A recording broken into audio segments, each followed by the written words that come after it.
Morning guys, welcome back to the channel. Today we're going to take the hay head off of the 1915 big New Holland self-propelled harvester, and we're going to get it ready to put the corn head on. This year we're going to switch the sprocket so we can slow the feed rolls down and get a bit of a finer chop on the corn. Last year we left the big sprocket on for the haylage. We assumed it had a smaller sprocket on it, but it actually didn't. It has a 24 tooth and the smallest is a 12. So we're going to work down to the 12. I think it's like a 3/16 inch chop. So we're going to try that out and see how it goes. And yeah, I'm not sure if we'll put the corn head on today. Probably not, but we'll get at that later on in the video anyway.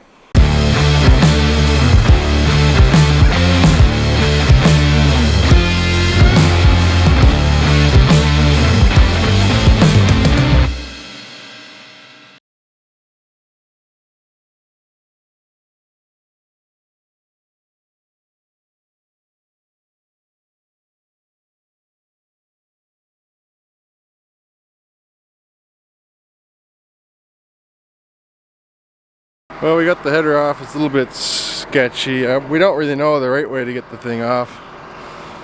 So it kind of involves blocks and stuff.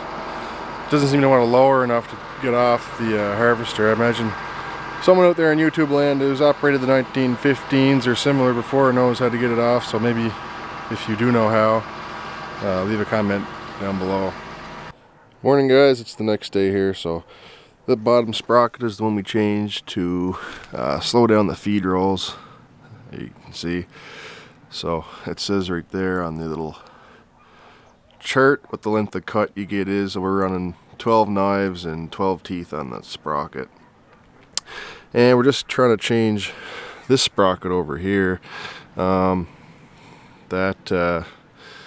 drive shaft for the hay header goes on that, and this corn header uses a sprocket and chain. So you just put the sprocket on and put a bolt on to hold it, but we've been having a little bit of trouble finding the bolt that came out of it, so we gotta find or get a new one of those, and then we're ready to put the corn head on. So the corn is pretty well dry by now. The earliest stuff we planted is anyway, so it's just a matter of getting the corn head on, and we should be able to start chopping pretty well right away. Today is Friday, so I'm guessing we won't be chopping until Monday, but see how it goes. See what their plan is, I guess. It's not a huge rush. We'll have to, yeah, we won't be feeding until Monday for sure. We'll have to change the unloader back over in the silo. We're feeding out of it right now, so we'll have to switch it over to distribute. Like it goes around now, picking up the silage and throwing it down the chute outside the silo. So we switch it over so that we can fill it, and it distributes the silage around. You guys have seen all that before anyway, but yeah, we just got to switch it over and raise it back up to the top of the silo. And the blower's already hooked up.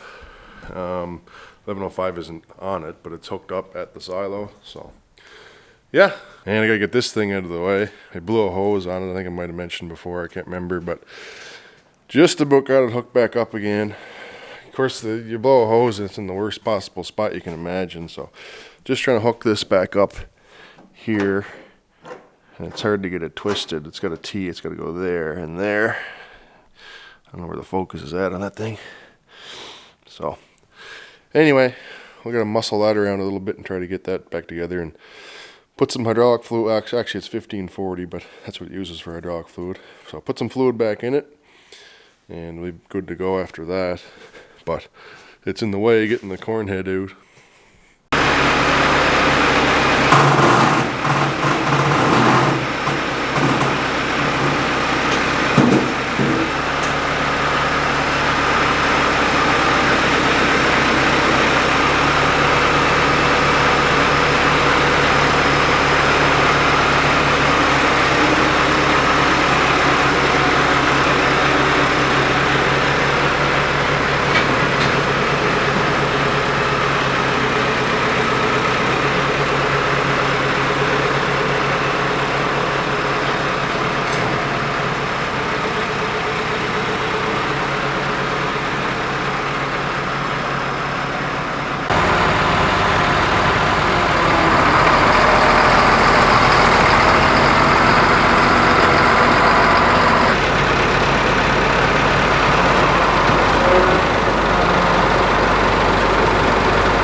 Well, we got the header on the harvester.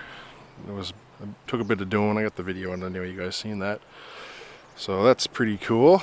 Poor old 7020 never got that fixed.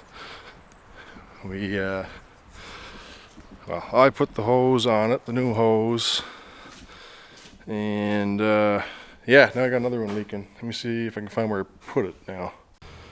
So yeah, there's the hose that's leaking. You can kind of see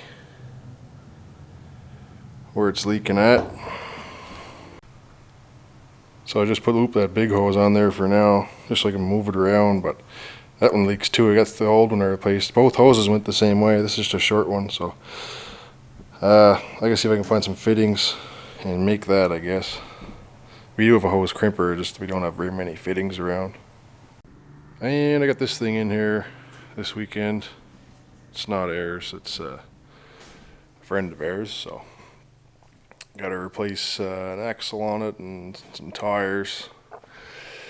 And yeah, see if we can source some fittings for this thing. And I got the little cub cadet there I'm trying to get going, and I got to rub the battery to that to get that 10 going. And yeah, I just got all kinds of stuff going on. So anyway, see what happens as far as corn silage goes. Well, I guess we're gonna have to end the video right here because it is like 8 o'clock on Monday night and I got no other footage really. I'm not sure where I left off, but so we're feeding into the big silo right now, and there is 14 feet left of silage left in the bottom of the 50-foot silo. So today, which is Monday, we switched over the small silo from feeding out to fill, basically, is the easiest way to put that. So we're ready to put corn in it. I'm not sure if it's going to be tomorrow or the next day, but for sure in the next video on Friday we'll have some corn silage footage. We'll skip the 1394 project video for this week and just go right into corn silage until we run out of footage for that. So anyway guys, hope you enjoyed the video. Kind of a little bit of random stuff, I guess, and not really my usual style, but that's kind of what was going on in bits and pieces. So anyway, I hope you guys enjoyed it. So catch you in the next one.